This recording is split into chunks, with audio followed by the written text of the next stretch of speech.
of different sites, of farm sites and of reference sites. So an NMDS, what's neat about a plot, an ordination plot like that, is that it allows you to depict the similarity between your sites based on the constitution of your site, so like how many species you have, and the abundance of your different species in your site, and compare that with a different site based again on the composition of your species and the abundance of your species.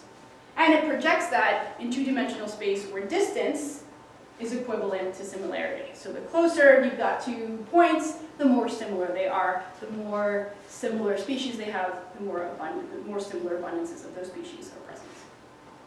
So as you can see, you actually find that there is a bit of a difference between reference and farm sites. So there will be, if you run an anosim, which is similar to an ANOVA, we're looking at what's the variation between versus within groups, you find that there's actually a significant difference between our farm sites and our reference sites. But we still find zooplankton. Right? So we're not eliminating all of our zooplankton. So when we went out there initially, we're curious then to find out what is the mechanism that is allowing the zooplankton to persist in this environment. So the first thing we looked for was this prey switching. So maybe, as predicted, mussels are switching from eating the zooplankton to eating algae, depending on which resource is more abundant. So in order to test that, Sean Duffy and I did an experiment, mostly Sean, because this was part of his master's project. And we did this experiment where we changed the algae to Artemia mixture in these mesocosms. So here there is more algae, and sorry, here there's less algae, here there's more algae, right? So we changed the compositions so that you had more algae in one bucket or mesocosm and less algae in another, to see whether or not the mussel would actually prefer to eat the higher density resource. Okay, so if it's selecting for the higher density resource, that selectivity index here should be greater when Artemia are more abundant. And in fact, we didn't find that. We found that mussels, as I mentioned earlier, don't really care. They're gonna filter based on the number of particles in the water. So their rate is dependent on, if there's more particles in the water, they're gonna filter more. If there's less particles in the water, they're gonna filter less. And they don't care what it is. You know, sometimes they'll eat mussel larvae. Sometimes they'll eat zooplankton. If you were tiny enough, they'd eat you. They don't care. So that brings us then to the question, okay, so if it's not switching back and forth, what is still maintaining the presence of zooplankton in the lagoon or in the Magellan Islands? So the next thing we did was look at stable isotopes. So stable isotopes allow us to look at where in the, in what trophic levels the mussels and zooplankton are feeding at. So what we found was that in this graph, mussel length again is on the x-axis, and here I've got the delta N of adult copepods at the top. So here it's around 7 with confidence intervals around it. Nauplii at around 6 with confidence intervals around it, and then the cestin or the algae here around 3.5 with the confidence intervals around it. And so this plot of points are our different mussels, where length is increasing on the x-axis, and we're looking at what's the delta N as mussel length increases. And the first thing to point out was that copepods, or at least adult copepods, or zooplankton, are much higher than mussels. So what's actually happening is that as copepods or zooplankton grow, they start to compete less and less with mussels, because they actually start to eat nauplii of other zooplankton. And not only do they not compete with mussels, they also are eating less and less by mussels because they're large enough to escape predation. Right? So that inhalant siphon of mussels has a limit on how big of a particle they can accept. If you're big enough, you get to escape predation. So essentially what we find here is that these are coexistence mechanisms. The stage structure weakens that interaction between the mussel and the zooplankton. So that consumptive competition, so for that common resource, decreases as the zooplankton get bigger, and the predation aspect decreases as the zooplankton get bigger because they get to escape predation. So we find that coexistence mechanisms weakened these interaction strengths, facilitating the persistence of zooplankton in the mussel farm. So I was also, I wanted to sort of look at this food web of mussels, zooplankton, and the common resource of algae, and look at particularly on the consumer and consumer growth.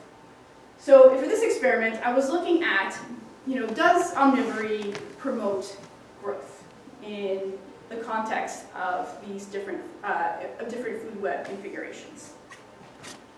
So because mussels are filter feeders, one neat thing that we could do is put them in some kind of enclosure that only allows certain particles to go through the enclosure, meaning that then they can only feed on certain particles that go through that enclosure. And so what I did for this experiment was build 4 different types of food web modules so that I could compare the growth of the consumer in these different food web configurations. So here, I have a mussel. The mussel is denoted by this thing that looks like a mussel. And they're in a Nitex mesh here that is small enough that it doesn't allow for the zooplankton, here I used Artemia, to pass through this Nitex mesh, meaning that it won't consume the zooplankton or Artemia. And any algae that was removed by the mussel, I added back in to remove that omnivorous link between the mussel and the common resource. In this exploitative competition, I didn't add back in that algae to maintain this omnivorous link, but I did have the mussel in the Nitex mesh preventing predation. In the food chain configuration, the mussels were in Nitex mesh, but the openings were large enough to allow the zooplankton to come through and allow them to be preyed on. And I added back in the common resource, or the algae, to again remove that omnivorous link. And finally, the omnivory module was built by allowing the mussels to be in that Nitex mesh where the Artemia can move in, and still allowing the mussel to remove that common resource of algae. So we did this experiment in these buckets that served as microcosms. You can see here, you can see the mussel suspended in our mesocosm. So in order to look at sort of the effects on consumer growth, I had these mesocosms with one mussel. We put in a density of about 200 individuals per mesocosm of Artemia, or zooplankton as they worked for in this experiment, and then added in about 100,000 cells per milliliter of Isochrysis galvana as our common resource, or as our algae. And I go back and check every 2 hours to look at what the density of the common resource or the algae was in those manipulations where I had to add back in the algae. So that turned into 3 replicates per module. So I had 3 replicates of the consumer resource, 3 replicates of food chain, 3 replicates of omnivory, etc. ran them 3 times each, and we had 2 experimental durations of 6 hours and 24 hours. So that means that for the 24-hour experiments, we had to go back and feed my mussels in the middle of the night, like newborn babies. So then how did I measure growth? Okay, so we've got these different food web modules that I was able to construct using these manipulations by adding back in the algae and by constraining what food the mussels could eat. But I was interested in what's the effect on the consumer.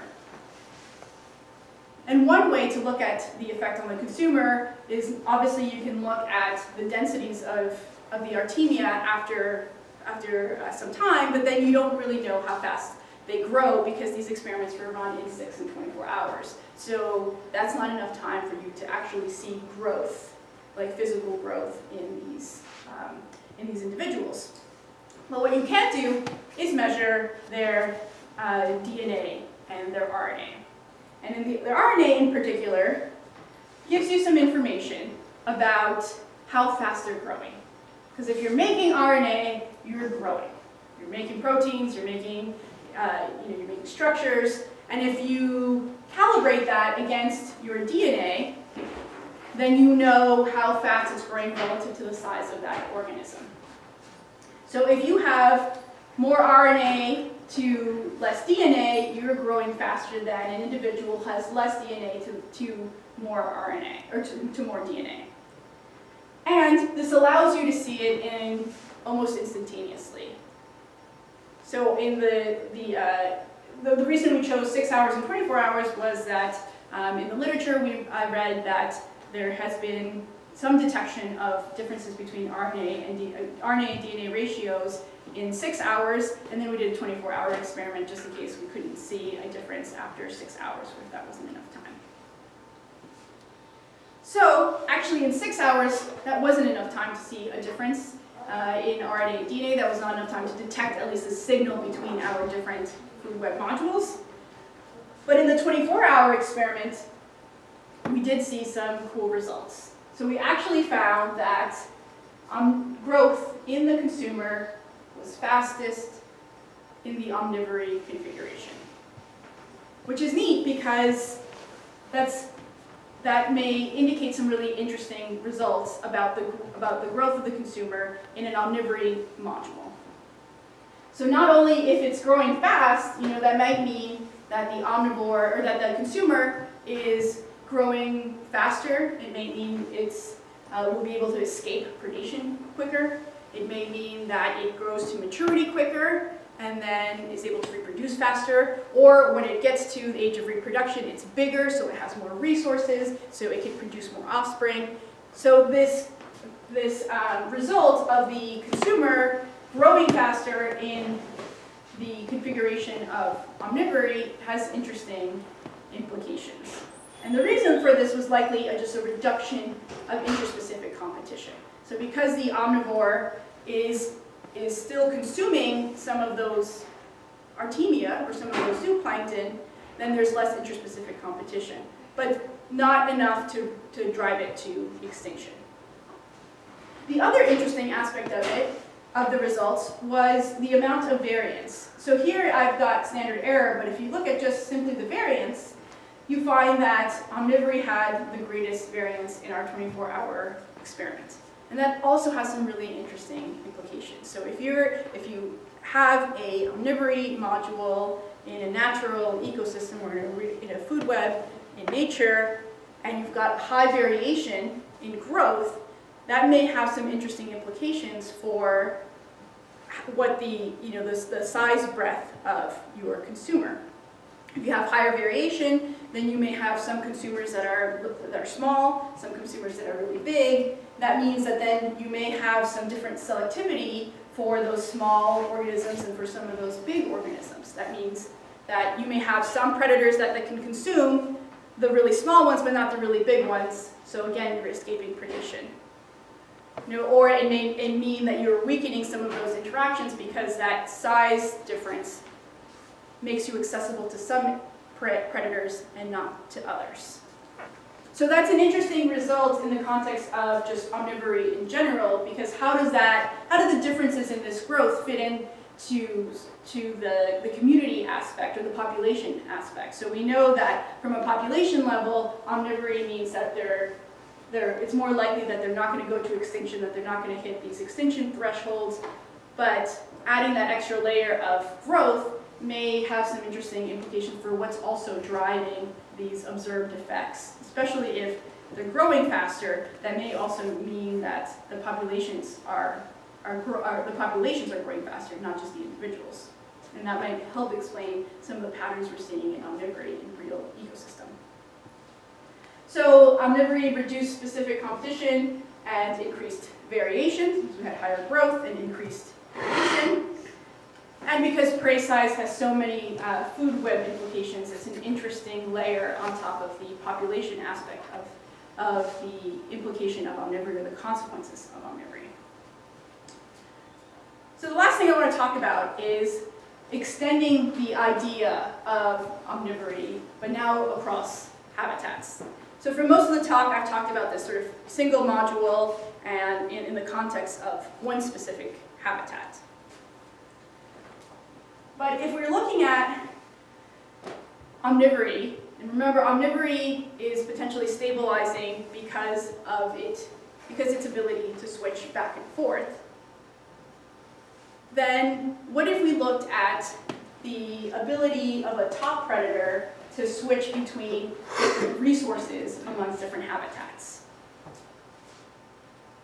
So we know that larger individuals, or larger predators in the context of lakes, are larger, then they're more mobile, and they also have a greater niche breadth, or feeding breadth, so they eat a lot more different resources than individuals that are smaller. So if larger, more mobile predators are moving back and forth and are feeding on different types of food, then they're kind of essentially doing the same thing as an omnivory module where you're able to switch back and forth. So conceivably, large predators can move from eating in areas where there's low resources to high resources, depending on the density of those resources.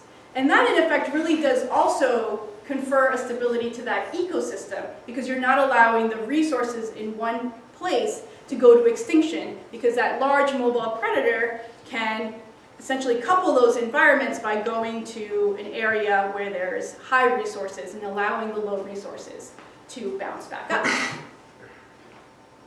So this is work that's been initiated by Dr. McMeans in Kevin McCann's lab.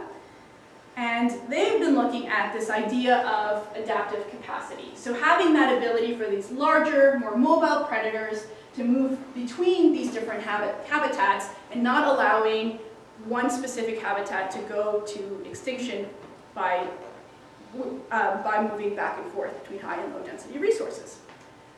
But that ability could be potentially jeopardized by anthropogenic change.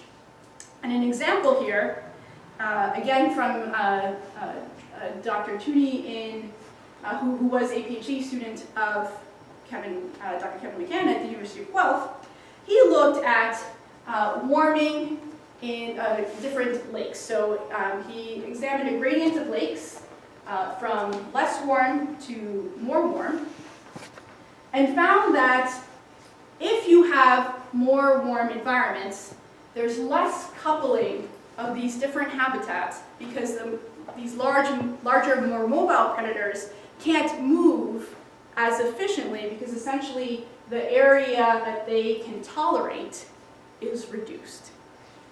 So potentially then, on these gradients of warming, for example, like anticipated global increases in temperature, may jeopardize the ability of these larger, more mobile predators to couple these environments if their movement is essentially restricted.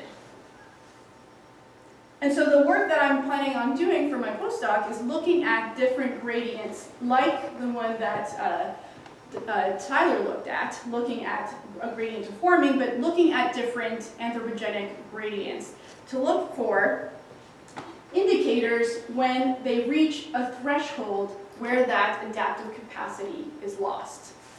And so we can look for that loss of adaptive capacity in many ways. It can be in like the activity of these larger, more mobile predators. It can be in like what they're eating, so we can use stable isotopes to see what they're eating. We could look at cortisol to see how much movement, how they're moving in their different environments.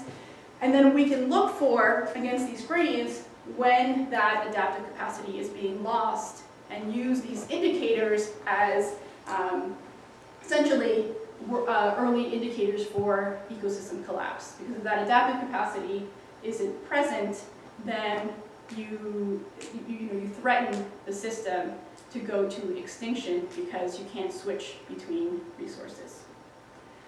So my future work is going to be working on developing early warning indicators of loss of adaptive capacity with Dr. McCann at the University of Guelph. So that's it's an extension of sort of what I've been looking at, this like switching back and forth, but looking at a sort of a larger scale, looking at between habitats rather than within a module in one system or in one habitat, like I have for my some of my PhD work and some of these collaborative projects that I've been working to participate in.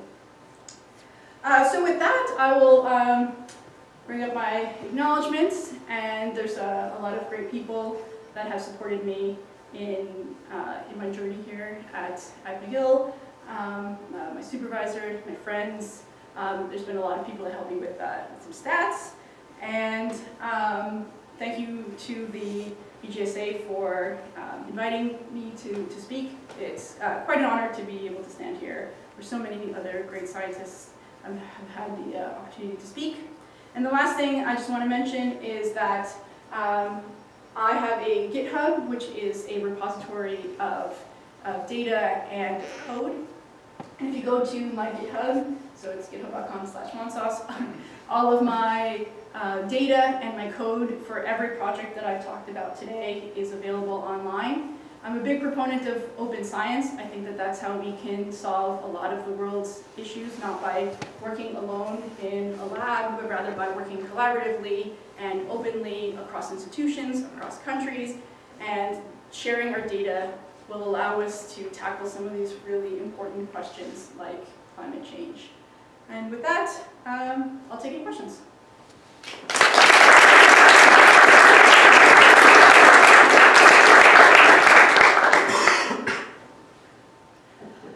Questions?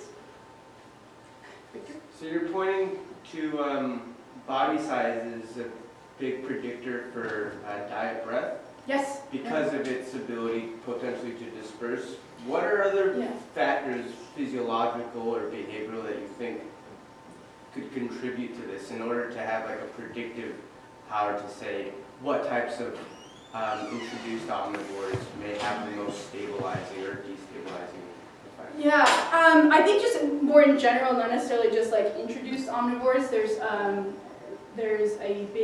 There's a strong correlation between your body size and then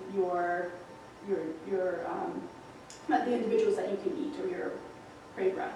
And that's just a limitation of gape size. So gape size is a very strong predictor for like what you can eat.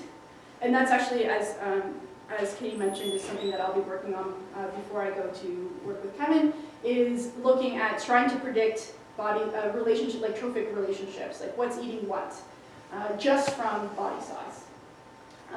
So that's going to allow us to know sort of which species it's going to affect, and then that could potentially be then extended into introduced omnivores, because if you know something about the body size of your omnivore, at least in the context of fisheries or fish, then you may know, okay, this might have a bigger effect because it's going to eat these species based solely on gape limitation, which is a really strong predictor. It's like that video game that they had us play in grade school, where you had a fish and you're trying to decide if you're going to run away or you're going to stay or eat it.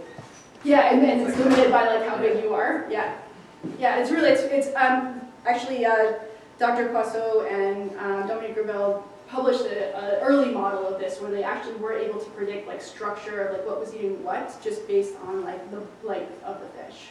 So there's a lot of cool statistical relationships that can be used. And then we don't have to go in there and do like stomach content analyses or experimental manipulations. You can just use body length, which is a lot more cost efficient.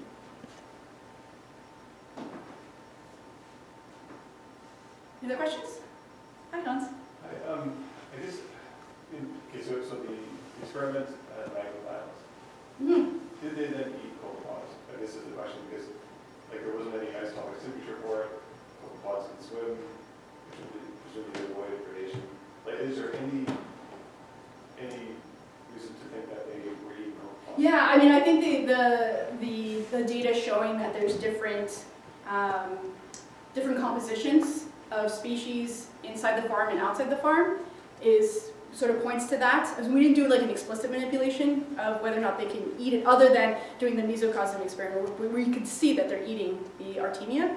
Another point of evidence is that the densities of zooplankton were significantly lower inside the farm.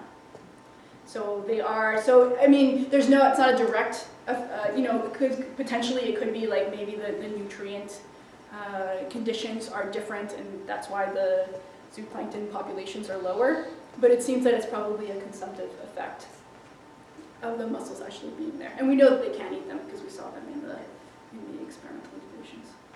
For the RNA DNA ratios, I mean, so if I get infected, my RNA levels go through the roof and I'm actually probably decreasing in weight. Or if I drink alcohol, same kind of thing, so I might increase weight. But so in terms of body mass or growth rates, I mean, RNA is not a direct correlate to that, just pure measurement of RNA. Are there ways to get beyond that, to say like this RNA actually is a growth rate or a growth sort of growth signal RNA?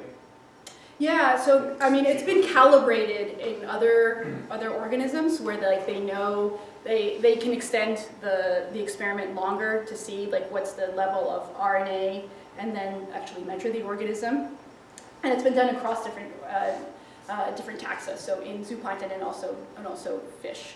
There's also other sort of indicators that have been used, like lipid levels as well, and they all correlate strongly to RNA levels. So it is a sort of a proxy for growth rate, but it certainly seems to be shown to be pretty consistently related to actual physical growth.